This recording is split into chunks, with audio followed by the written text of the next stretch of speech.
Okay, तो कैसे हैं सब लोग? एकदम मस्त, बिल्कुल मस्त हैं सारे लोग। पिछली क्लास में हम लोगों ने इस प्रॉब्लम के साथ क्लास को ख़त्म किया था, याद कीजिए। यही तो प्रॉब्लम थी, इलेक्ट्रॉन गेन एंथैल्पी किसी ग्रुप में टॉप टू बॉटम जाने पर डिक्रीज होती थी। तो ये ऑर्डर फ्लोरीन वाली फैमिली का होना चाहिए था, लेकिन यहाँ पर थोड़ा सा डिस्टरबेंस होता था। फ्लोरीन की इलेक्ट्रॉन गेन एंथैल्पी क्लोरीन से कम होती थी। मैंने आपको इस कंफ्यूजन के साथ क्लास को छोड़ दिया था। मैंने कहा था मैं नेक्स्ट क्लास में इसको डिस्कस करूंगा। चलिए, थोड़ा सा ही बचा हुआ है। वैसे तो बेसिक कॉन्सेप्ट अभी ढेर सारा है, बहुत कुछ पढ़ाया जा सकता है, लेकिन फिर चैप्टर वाइज चीज़ों को शुरू करेंगे और जहाँ जिसकी नीड पड़ेगी उसको वैसे पढ़ेंगे। चूँकि बहुत दिन हो गए, अब केमिकल बॉन्डिंग शुरू कर रहे हैं और 12th को यहाँ से अलग करेंगे। उनका शुरुआत से सोल्यूशन, इलेक्ट्रोकेमिस्ट्री, केमिकल काइनेटिक्स, तब तक 11th क्लास जो है वो केमिकल बॉन्डिंग और जो इससे पहले के जो चैप्टर हैं उनको क्लियर कर चुके होंगे पूरा। फिर साथ ही साथ पढ़ेंगे रिएक्शन मैकेनिज्म और 12th की मैं ऑर्गेनिक केमिस्ट्री शुरू करूँगा। ओके, तो आइए इस प्रॉब्लम को देखते हैं। क्या होती थी इलेक्ट्रॉन गेन एंथैल्पी? जरा एक बार रिवाइज कर लीजिए, बता दीजिए। What is electron gain enthalpy? The energy change when we add an electron, ठीक, to an isolated gaseous atom. Energy में जो चेंज होता था जब हम किसी एक इलेक्ट्रॉन को किसी एटम के अंदर ऐड कराते थे। ओके, तो जो एनर्जी में चेंज होता था उसको क्या बोलते थे? Electron gain enthalpy, no doubt. Okay, फिर आपको ये भी मालूम था किसी ग्रुप में जब हम टॉप टू बॉटम जाते हैं तो इफेक्टिव न्यूक्लियर चार्ज डिक्रीज होता था, क्योंकि स्क्रीनिंग इफेक्ट बढ़ता था और distance of the nucleus from the valence shell, जो बैलेंस सेल है उसकी न्यूक्लियस से जो डिस्टेंस होती थी वो भी इंक्रीज होती थी। उसकी वजह से क्या होता था? इफेक्टिव न्यूक्लियर चार्ज डिक्रीज होता था। तो ठीक है, अब आप इतना तो समझ ही रहे हैं, टॉप टू बॉटम जब मैं जाऊंगा तो न्यूक्लियस का बैलेंस सेल के ऊपर अट्रैक्शन डिक्रीज होगा। उसकी वजह से किसी भी इलेक्ट्रॉन को न्यूक्लियस बहुत अच्छे से अपनी तरफ अट्रैक्ट नहीं कर पाएगा। ये तो क्लियर था। अब आगे बढ़ते हैं कि फिर ये सर क्या प्रॉब्लम है, ठीक, ऐसा क्यों हुआ कि फ्लोरीन की इलेक्ट्रॉन गेन एंथैल्पी क्लोरीन से कम है, जबकि सर रूल वाइज तो ऐसे ही होना चाहिए जो आपने सिखाया था। चलिए तो इसको देख लेते हैं ऐसा क्यों होता है। ओके, होता क्यों है ऐसा, जरा समझिए आप। फ्लोरीन, एक तो आपने एक चीज देखी थी कि जब मैं थोड़ा सा देख लें, जब हम लोग किसी पीरियड में या ओवरऑल पीरियोडिक टेबल में जब अपन लोग लेफ्ट टू राइट जाते थे, कहां जाते थे याद कीजिएगा, लेफ्ट टू राइट, तो क्या होता था? एटॉमिक साइज जो होता था आपका वो डिक्रीज होता था। याद कीजिए, एटॉमिक साइज जो होता था वो आपका डिक्रीज होता था। एक ऐसी रफली स्केच किए ले रहे हैं पीरियोडिक टेबल के स्ट्रक्चर, पीरियोडिक टेबल को ऐसी रफली स्केच किए ले रहे हैं जल्दी से। ओके, कुछ ऐसे ही होता था। तो आपको याद है ना कि फ्लोरीन आपकी यहां होती थी, याद है? जो भी था देख लीजिए, आपको पता है। ओके, तो जब मैं इधर जा रहा हूं तो बताइए एटॉमिक साइज डिक्रीज हो रहा है, तो इफेक्टिव न्यूक्लियर चार्ज तो बढ़ रहा था। ओके, और टॉप टू बॉटम आता था तो एटॉमिक साइज बढ़ता था। यह भी मालूम है कि इफेक्टिव न्यूक्लियर चार्ज डिक्रीज होता था, कोई प्रॉब्लम नहीं है। तो क्या मानते हो, एक्सट्रीम नॉबल गैसेस को छोड़ दीजिए, एक्सट्रीम लेफ्ट पर है आपका फ्लोरीन और टॉप पर भी है, दैट मीन्स उसका साइज कैसा है? बहुत बहुत छोटा है। फ्लोरीन का साइज बहुत छोटा है, ऊपर से उसके पास कितने बैलेंस इलेक्ट्रॉन है जो आउटर मोस्ट में, भाई आप इलेक्ट्रॉन डालेंगे कहां जाके? आउटर मोस्ट सेल में ही तो डालेंगे जाके। तो इसके पास कितने इलेक्ट्रॉन है? 7। ओके, वही क्लोरीन का साइज थोड़ा सा बड़ा है इससे। अब आप मुझे बताइए, वहां भी 7 इलेक्ट्रॉन है, बताइए जो इलेक्ट्रॉन का सेपरेशन है, इलेक्ट्रॉन के बीच का जो गैप है, वो फ्लोरीन में ज्यादा है या क्लोरीन में ज्यादा है? ऑब्वियस सी बात है, क्लोरीन में ज्यादा है। जब ये गैप क्लोरीन में ज्यादा है तो इलेक्ट्रॉन्स क्लोरीन में जो है वो पास पास नहीं होंगे, लेकिन फ्लोरीन में बहुत पास पास है। बहुत ज्यादा पास पास होने से क्या हो रहा है कि इलेक्ट्रॉन पर भैया माइनस चार्ज है, ठीक, तो ये एक दूसरे को क्या कर रहे हैं? रिपल कर रहे हैं। रिपल करने से क्या आ रहा है इनके अंदर? इंटर का मतलब inter electronic repulsion. Inter electronic का मतलब क्या? फ्लोरीन के अंदर ही जो इलेक्ट्रॉन है वो एक दूसरे को रिपल कर रहे हैं, किसी दूसरे एटम की बात हम लोग नहीं कर रहे। तो इंटर इलेक्ट्रॉनिक क्या हो रहा है यहाँ पर? रिपल्सन, उसकी वजह से फ्लोरीन की जो इलेक्ट्रॉन गेन एंथैल्पी है तो ठीक ठाक, लेकिन क्लोरीन से कम हो गई है। ओके, तो मैं यहां क्या लिख सकता हूं, ऐसा क्यों है, because very small size of fluorine. Okay, fluorine का साइज बहुत छोटा होने की वजह से क्या हुआ, जो उसके ऊपर बैलेंस सेल में जो 7 इलेक्ट्रॉन है उनका इंटर इलेक्ट्रॉनिक रिपल्सन जो है वो बहुत ज्यादा है। अब आप एक एक्स्ट्रा इलेक्ट्रॉन और देने जा रहे हैं, फ्लोरीन तो पहले से कह रहा है यार मैं पहले ही साथ से परेशान हूं, आप एक और देने आ रहे हो। ठीक, ऐसा नहीं कि वो इलेक्ट्रॉन लेगा नहीं, इलेक्ट्रॉन लेगा, लेकिन जैसा हम सोचते हैं कि क्लोरीन से ज्यादा अच्छे तरीके से ले लेगा, तो वो थोड़ा सा यहाँ पर मिसकॉन्सेप्ट है, यहां से हम उसको समझ सकते हैं। इतनी बात को नोट कीजिए। बेसिक जो पीरियोडिक प्रॉपर्टीज थी, कुछ चीजें इसमें छूटी हुई हैं, वापस आएंगे, एक एक चैप्टर को एक पूरा बाइंड अप करके पढ़ेंगे, एक एक कॉन्सेप्ट को। बेसिक सिखा रहा था, इतना भी यहाँ मैं इसको खत्म कर रहा हूँ, फिर कुछ नई चीजें बेसिक्स में सीखते हैं। उसके बाद नेक्स्ट क्लास जो होगी, अभी आज ही होगी, उसमें पढ़ेंगे केमिकल बॉन्डिंग, और केमिकल बॉन्डिंग को मैं बहुत जल्दी खत्म करूंगा। ठीक, बहुत जल्दी मैं उसको खत्म करूंगा। जल्दी से मतलब फास्ट नहीं करूंगा, कम टाइम में नहीं करूंगा, लेकिन क्लासेस एक्सटेंड कर दूंगा, लंबी क्लास करूंगा मैं। जल्दी से नोट कीजिए।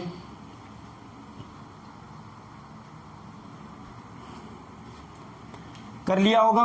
ओके, आगे बढ़ते हैं। एक बार आगे बढ़ने से पहले मुझे सारे लोग इतना बता दो कि यहां तक कितने लोगों के समझ में आ गया है, जल्दी से बताओ, जल्दी जल्दी बताओ, कितने लोगों को यहां तक समझ में आ गया है? ओके, आगे बढ़े। चलिए, आपने सबसेल पढ़े हुए थे, एस पी डी और एफ, याद आया? एस सबशेल में कितने ऑर्बिटल होते थे? इसमें 1 ऑर्बिटल होता था आपका। ठीक है, थ्योरेटिकली जब मैं ऑर्बिटल को बनाता था तो ऐसे स्क्वायर करके बनाता था, याद कीजिए। और ये भी याद रखिए, एक ऑर्बिटल में कितने मैक्सिमम इलेक्ट्रॉन आ सकते हैं? 2 ही इलेक्ट्रॉन आएंगे। ठीक है, और इन दोनों इलेक्ट्रॉन का जो ओरिएंटेशन होना चाहिए, अगर एक यूं करके क्लॉकवाइज होगा तो दूसरा कैसा होगा? Anti clockwise. ये बात मैं बता चुका था, याद करिएगा। अगर एक ही ऑर्बिटल में मैक्सिमम 2 इलेक्ट्रॉन आ सकते हैं, तो आप अगर इसमें 2 इलेक्ट्रॉन फिल कर रहे हैं, तो एक का अगर आप ओरिएंटेशन ऐसा दिखाएंगे क्लॉकवाइज, तो एक को कैसा दिखाएंगे? Anti clockwise. दोनों की स्पिन जो है वो अपोजिट होनी चाहिए। स्पिन का मतलब होता है घूमना, चक्रण। ठीक है, अगर एक क्लॉकवाइज घूम रहा हो तो दूसरा एंटी क्लॉकवाइज। क्लियर? चलो भाई, पी में आ जाओ। पी में कितने ऑर्बिटल हुआ करते थे? पी में आपके पास 3 ऑर्बिटल होते थे। ओके, याद आ रहा है? Very good, very good. D में कितने ऑर्बिटल? मेरे साथ बोलते जाइए, बहुत काम की चीजें हैं, 12th वाले भी इसको सीखें। मैं मानता हूं कि ये 12th के लेवल की चीजें अब नहीं रही होंगी, उन्होंने पहले पढ़ चुके होंगे इस बात को, लेकिन मैं उन बच्चों को भी लेके चल रहा हूं जिन्होंने 11th में इन चीजों को सही से कैरी ऑन नहीं कर पाया, लास्ट तक कॉन्सेप्ट्स उनके दिमाग में अभी तक नहीं है। तो मैं उन बच्चों के लिए स्पेशल ये काम कर रहा हूं कि आप लोग शुरुआत से चीजों को सीख सकते हैं। देखिए, बहुत टाइम है अगर आप मन से पढ़ रहे हैं तो। ठीक है, तो बिल्कुल भी घबराइए मत, बिल्कुल मस्त रहिए, पढ़ते रहिए। इसमें कितने ऑर्बिटल होते थे? 5 ऑर्बिटल। ओके,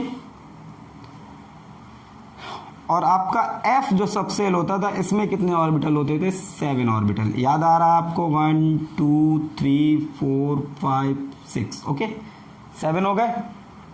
अब सुनिएगा भाई, कुछ लोग ये ना सोचे ना कि ये सब सर एटॉमिक स्ट्रक्चर में आता है। मैं बोल रहा हूं ना, एक एक चैप्टर को सही से पढ़ेंगे, बेसिक सिखाना है, केमिकल बॉन्डिंग पहले पढ़नी है।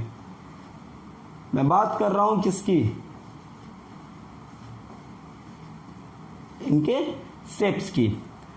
तो जो s ऑर्बिटल है, s सबसेल है, उसके अंदर एक ऑर्बिटल है, जो s ऑर्बिटल का शेप होता है किसका? s का। भैया ये शेप कैसा होता है? स्फेरिकल। कैसा होता है?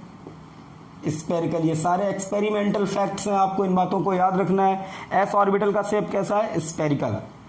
अब देखिए, p का जो शेप होता है, किसका? p का, वो होता है आपका डंबल।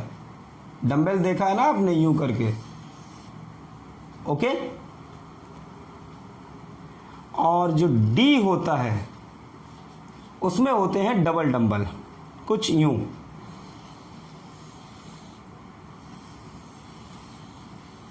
ओके, क्लियर हो रहा है?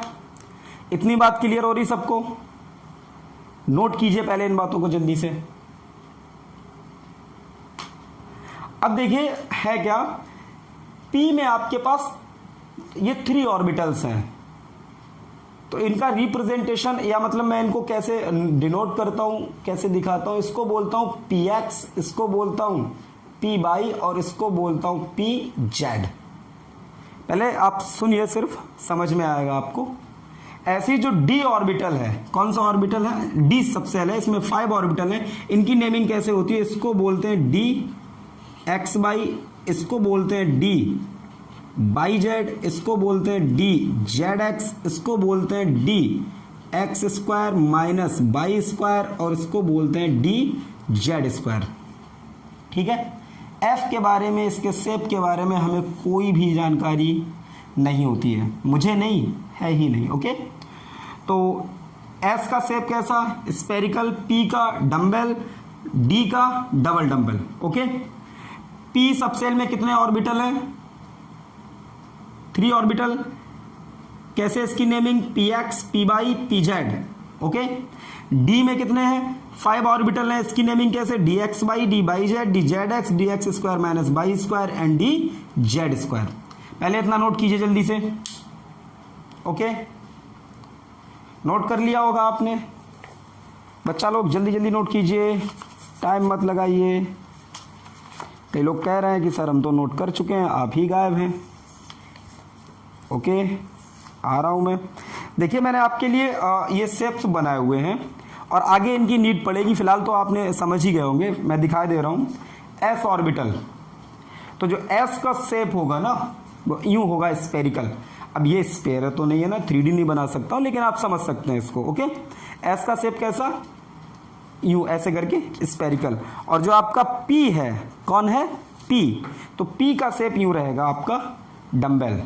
ओके, इनको बोलते हैं लूप्स, LOVES, इनको क्या बोलते हैं? लूप्स, यूं करके डंबल। और D का शेप कैसा रहेगा? यूं करके रहेगा डबल डंबल। दिख रहा है ना आपको? D का शेप कैसा रहेगा? यूं करके डबल डंबल। ओके, बिल्कुल क्लियर है? दिख रहा है ना आपको? समझ आ रहा है? ठीक, अब इसमें थोड़ी सी और आगे चर्चा करते हैं, समझिए। इतना समझ में आया ना? मैं इसको इरेज किए दे रहा हूं। ओके ओके,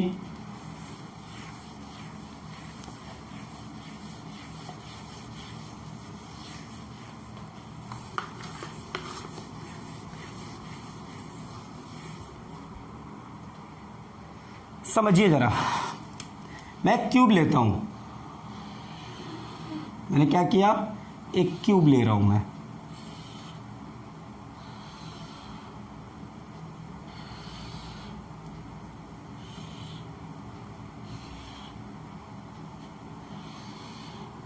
ये लिया मैंने एक क्यूब। ओके,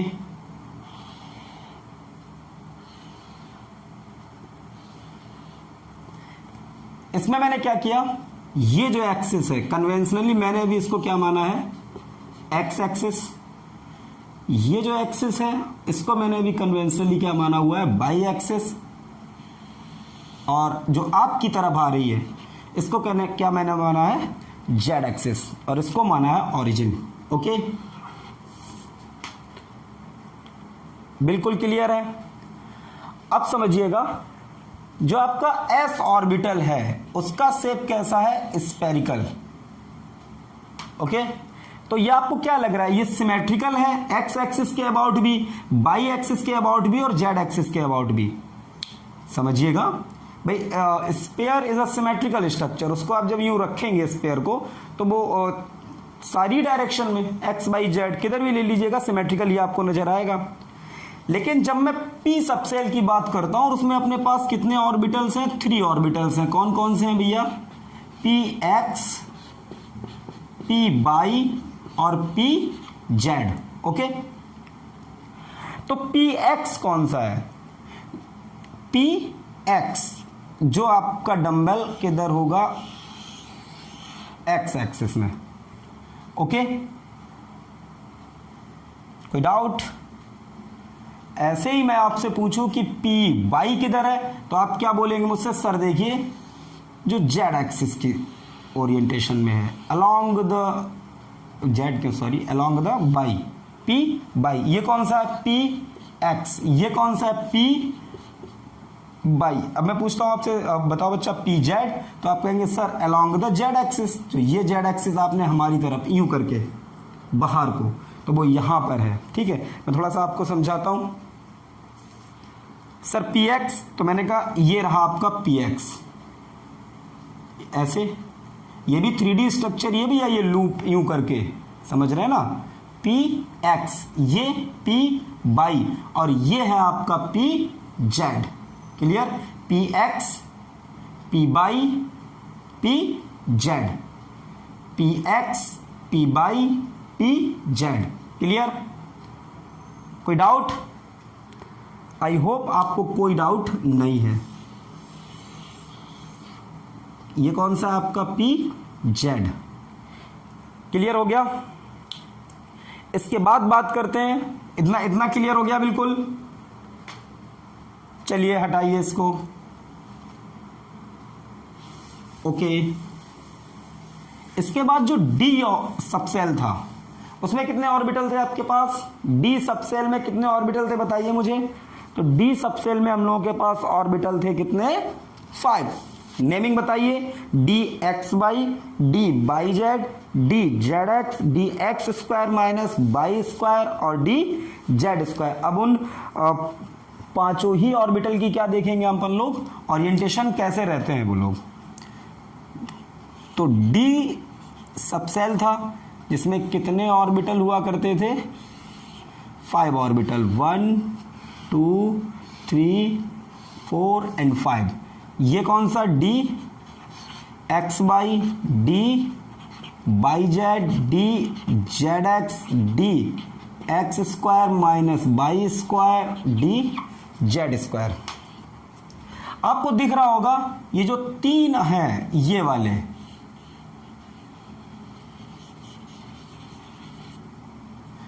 और ये लास्ट के जो 2 हैं ये कुछ अलग लग रहे हैं। ये X Y Y Z Z X, मैं इस प्लेन को ही एक्स वाई प्लेन मान रहा हूं। ये एक्स वाई प्लेन ही तो है। ये डायरेक्शन कैसी है? एक्स। अगर मैं यहां पर ऑरिजिन मानूं तो ये पॉजिटिव एक्स, ये नेगेटिव एक्स। यहीं पर ऑरिजिन मानूं तो ये पॉजिटिव वाई, ये नेगेटिव वाई, तो ये वाई एक्सिस, ये एक्स एक्सिस। और बाहर जो आपकी तरफ आ रही है ये कौन सी है? जेड। जो अंदर जा रही है वो माइनस जेड। ओके, अब क्या होगा? जो डी एक्स वाई है, डी एक्स वाई है, अगर मैं इसको एक्स मान रहा हूं, इसको क्या मान रहा हूं? वाई। तो डी एक्स वाई का शेप देखिए कैसा होता है।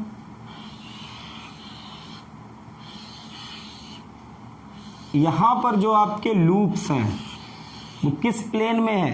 एक्स और वाई प्लेन में है। और लूप्स कहां है? लूप्स कहां है? Between the axis. ये जो लूप्स हैं LOVES, ओके, ये कहां है? बिटवीन द एक्सिस है। ये एक्स के अलोंग नहीं है। जैसे एक्स में, जैसे आपका PX था, कौन सा था? PX। ये कैसा था? Along the axis. मैंने कहा PX, that means x axis के अलोंग ही लूप्स हैं। ओके, लेकिन एक्स वाई जो आपका DX वाई है, इसमें कहा है? लूप्स बिटवीन द एक्सिस है। ओके, अब अगर मैं इसको x माना हुआ हूं, इसको मैंने क्या माना है? y, और इस वाली को माना है z। ओके, बाहर की तरफ पॉजिटिव z, अंदर की तरफ नेगेटिव z। अब अपना अगला कौन सा है? D by Z. D by Z, तो डी बाई जेड में क्या होगा? बाई एक्सिस में और जेड एक्सिस में। ठीक है, बाई एक्सिस और जेड एक्सिस में लूप्स होंगे आपके, लेकिन अलोंग द नहीं होंगे, बिटवीन द होंगे। और क्या होगा? बाई जेड प्लेन में होंगे। जरा मुझे बताइए, अगर मैं इसको x मान रहा हूं, ओके, इसको क्या मान रहा हूं? सॉरी, इसको x मान रहा हूं, इसको y, और इसको क्या माना है मैंने? z। तो ये जो पीछे वाला ये वाला प्लेन है, जो ये प्लेन, ये कौन सा प्लेन है आपका? बताइए मुझे। जो बोर्ड के ही प्लेन में ये वाला प्लेन, ये तो ये एक्स वाई प्लेन है क्या? ओके, और ये वाला प्लेन कौन सा है? जरा बताएं मुझे। ये जो आपको दिख रहा है ना, ये प्लेन, ये आपका कौन सा प्लेन है? जेड एक्स या एक्स जेड प्लेन है। तो ऊपर वाला भी जो ऊपर है ये भी जेड एक्स है। समझ रहे हैं ना इस बात को? ये कौन सा प्लेन होगा फिर? ये वाला बताइए मुझे। तो इस वाले प्लेन में देखिए आप जो ऐसे करके है ना, थोड़ा सा मैं आपको समझाऊं। ये वाला जो प्लेन है ये एक्स वाई प्लेन हो गया। इसके सामने वाला आप अपने रूम को एज्यूम कीजिएगा, तो सामने वाला कैसा हो गया? वो भी एक्स वाई। ऊपर वाला कैसा प्लेन है? ऊपर वाला जेड एक्स, नीचे वाला जेड एक्स। साइड वाला कौन सा प्लेन है? By Z. इधर वाला भी कौन सा है? By Z. ओके, तो जब आपके जो लूप्स होंगे वो बाई जेड प्लेन में होंगे। किस प्लेन में होंगे? बाई जेड प्लेन में। और बाई जेड प्लेन कैसा है आपका? बाई जेड प्लेन तो आपका यूं है, ऐसे करके। ये एक्स वाई प्लेन, ये आपका एक्स जेड प्लेन, ये भी आपका एक्स जेड प्लेन, ये आपका एक्स वाई प्लेन जो इधर है वो भी आपका एक्स वाई प्लेन। अब जो यूं है ये आपका कौन सा प्लेन है? By Z. ये भी कौन सा प्लेन है? By Z. तो जो आपके ये लूप्स हैं, ये बाई है और ये कौन सी है? जेड।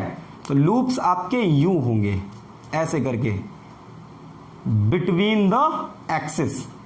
अभी प्रॉब्लम क्या है कि मैं अगर ऐसे लूप्स यहां दिखाऊंगा तो फिर ये ऐसे तो मैं बना नहीं पाऊंगा। तो फिर मैं क्या करता हूं, मैं इसी को एक्स, इसको बाई रहने देता हूं, इसको मान लेता हूं Z.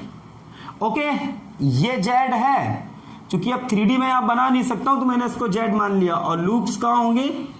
Between the axis. Clear? कोई डाउट? थर्ड आप समझ गए होंगे, जेड एक्स। उसमें क्या करेंगे आप? इसको जेड मान लीजिए, या फिर इसको जेड मान लीजिए, इसको एक्स मान लीजिए। वहां भी लूप्स कैसे होंगे? Between the axis. ओके, इतनी बात समझ में आ रही है सबको? इतनी बात सबको क्लियर है?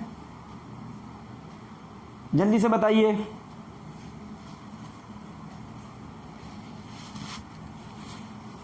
ओके, तो ये जो तीन है, D x by D by Z D Z x, ये दिखने में कैसे हैं? सेम है, बस इनके लूप्स जो हैं उनका प्लेन अलग अलग है। बाद बाकी तो तीनों ही कहां हैं? Between the axis.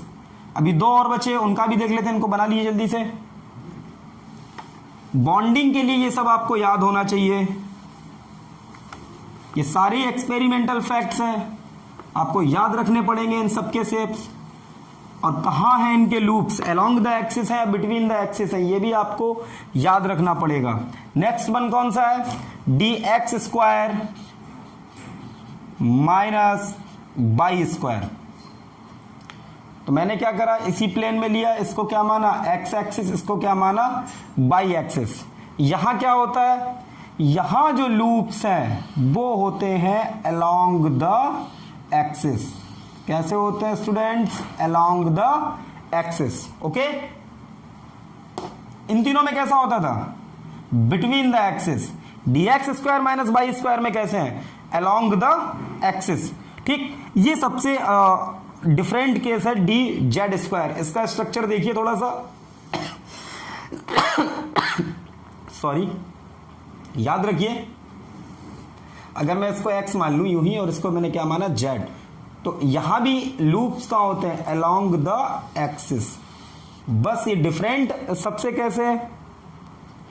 ऐसे तो एक लूप होता है, और इस लूप में जैसे यूं करके लूप है, ठीक है, ऐसे करके यूं लूप है। ओके, और इसमें क्या पड़ी रहती है? यूं करके रिंग। Okay, confusion? याद रखना है आपको, याद रखना है, ये सारी बातें आपको याद रखनी है, तभी हम आगे पढ़ सकते हैं। डीजेड स्क्वायर का स्ट्रक्चर कैसा है? इसकी डिजाइनिंग कैसी है?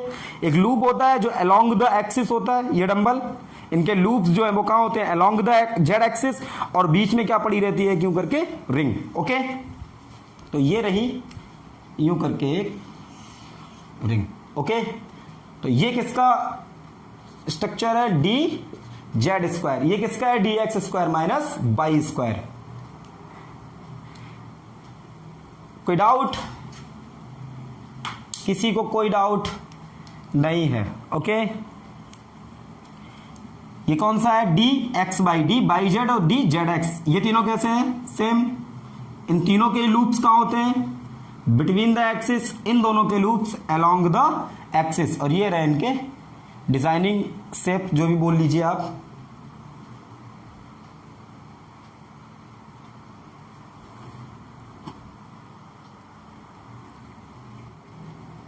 ओके, तो इतना आपका बेसिक था, इसको मैंने खत्म कर दिया, ओके। बिल्कुल अभी भी ढेर सारी चीजें बाकी होंगी, लेकिन वो चैप्टर वाइज हम लोग खत्म करेंगे। पूरा शेड्यूल है आपका, बिल्कुल एक एक चीज खत्म करेंगे, पूरा 11th और 12th, ओके। Thank you.